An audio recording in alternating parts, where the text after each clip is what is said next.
আপনার কি ডিমে অ্যালার্জি হয়? শরীরে প্রোটিনের অভাব ডিম খেতে পারেন না বলে?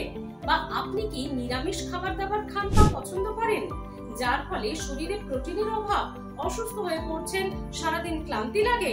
কোনো চিন্তা নেই, ডিমের থেকে দ্বিগুণ তিনগুণ প্রোটিন রয়েছে এমন কিছু সহজ খাবারে, যা আমরা সহজেই খেতে পারি এবং প্রোটিনের অভাব মিটতে পারে আমাদের শরীরে। সেই খাবারগুলি কি কি জেনে নিন।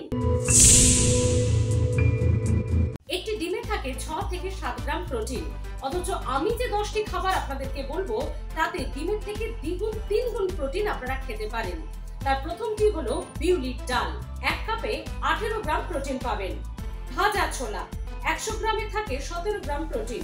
দুধ, 1 গ্লাসে 9 গ্রাম প্রোটিন। চীনা বাদাম, 1 মুঠোয় 8 গ্রাম প্রোটিন। মটরশুঁটি, 1 কাপে পাবেন 10 গ্রাম প্রোটিন। মুসুর ডাল, 1 কাপে 17 গ্রাম প্রোটিন। শুটকি মাছ, 1 কাপে 50 গ্রাম প্রোটিন। ছোলার ছাতু, 1 কাপে 20 গ্রাম প্রোটিন।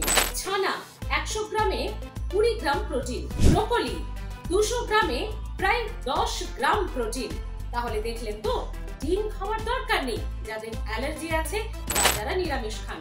তারা এই 10টি খাবার মাঝে মধ্যে বা সপ্তাহে এক এক দিনে এক একটি খাবার খান আর শরীরে প্রোটিনের ঘাটতি মেটান। দেখতে থাকুন হেলথ প্লাস, ভালো থাকুন, সুস্থ থাকুন।